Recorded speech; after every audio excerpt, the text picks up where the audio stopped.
तो प्रिय मित्र, आप पतित पावनी माँ गंगा के इस दिव्य प्रवाह के साथ यदि अपने मनोभाव को जोड़ दें तो आपके जीवन का कायाकल्प हो सकता है। करना कुछ नहीं है, आपको सिर्फ पतित पावनी माँ गंगा के इस दिव्य प्रवाह में आपके जीवन में जो भी रोग दोष कसाय कलमश जितनी भी अशुद्धियाँ हों, कुछ क्षण माँ गंगा के इस आंचल में बैठें और बैठने के साथ में अपने समस्त कुरीतियों को, अपने समस्त दुष्प्रवृत्तियों को आप जो है भूल जाने दें, इसमें प्रवाहित हो जाने दें। और मित्रों, हमको कसना कुछ नहीं है, क्योंकि यह जीवात्मा परमात्मा का अविनाशी अंग है। यह जीवात्मा परमात्मा के अंश से बना हुआ है।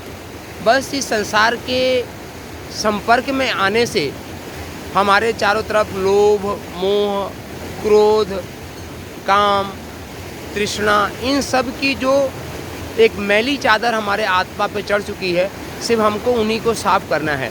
और जैसे ही हम उस अविनाशी आत्मा को साफ कर देते हैं तो हमारी आत्मा चमक उठती है, तो हम तो परमात्मा के अंश ही हैं। अब आपके मन में आ रहा होगा कि यदि हम यह ध्यान करते हैं तो हमको लाभ क्या मिलेगा।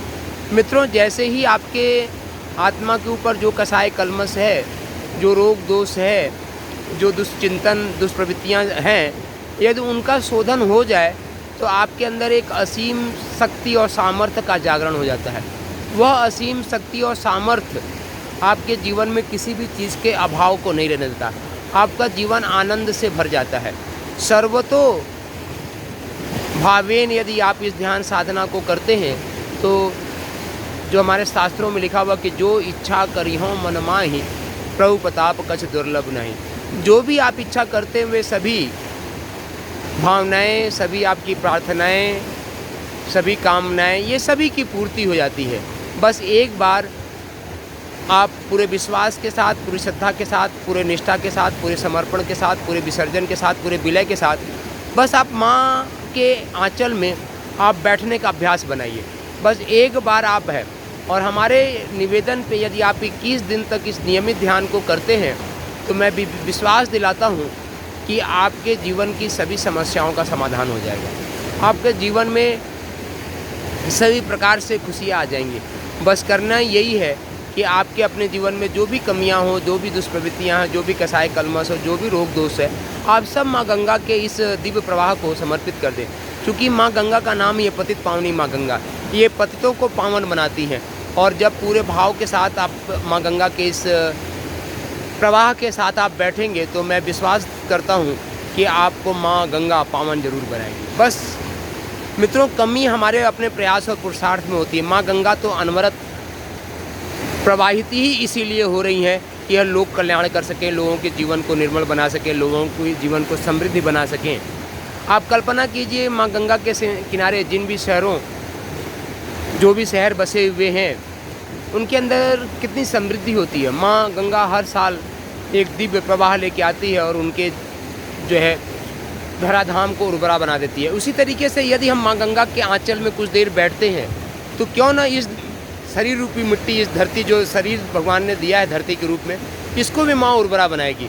बस आवश्यकता है तो माँ के आंचल की शरण ग्रहण करने की, उनकी शरणागति को लेने की। यदि हम माँ की इस शरणागति को ग्रहण करते हैं तो निश्चित है कि हमारी यह शरीर रूपी जो धरती है, यह शरीर रूपी धरती भी उर्वरा हो जाएगी।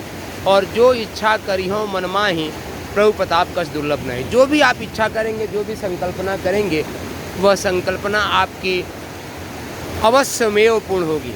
यह हमारा इस दास का पूर्ण विश्वास है।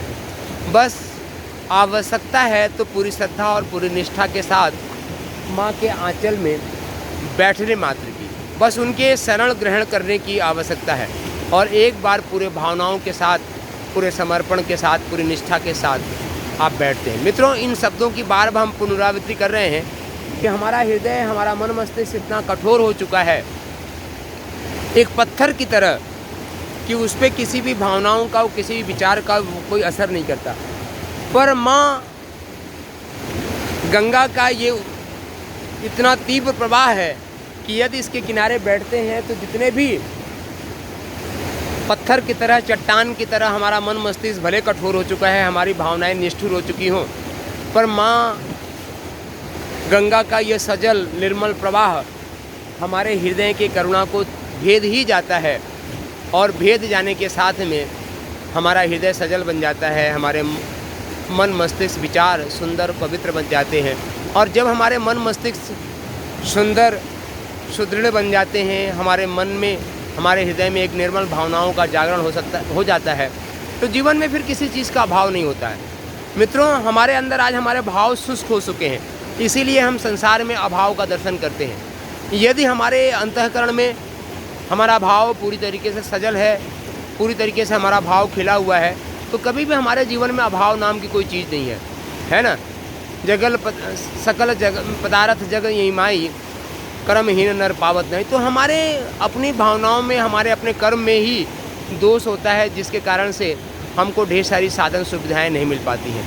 और इन्हीं दोष दुष्प्रवृत्तियों को माँ को हम समर्पित कर दें, बस इतनी सी भावना, इससे ज़्यादा और कुछ नहीं करना है। बस माँ के आंचल में आप बैठें, आपके अंदर जितनी भी कमियाँ हों, जितनी भी दुष्प्रवृत्तियाँ हों, सब आप माँ को समर्पित कर दें। बस इतनी सी काम यदि करते हैं तो आपका जीवन सुख शांति और समृद्धि और आनंद से भर जाएगा। यह हमारा पूर्ण विश्वास है। तो आप सभी के मंगलमय जीवन की प्रार्थना करते हुए, मंगलमय जीवन की कामना करते हुए, आप सबके जीवन में सुख शांति समृद्धि आए, इसी भाव से उठो धरा के वीर सपूतों, धरती स्वर्ग बनाना है। उठो धरा के वीर सपूतों, धरती स्वर्ग बनाना है।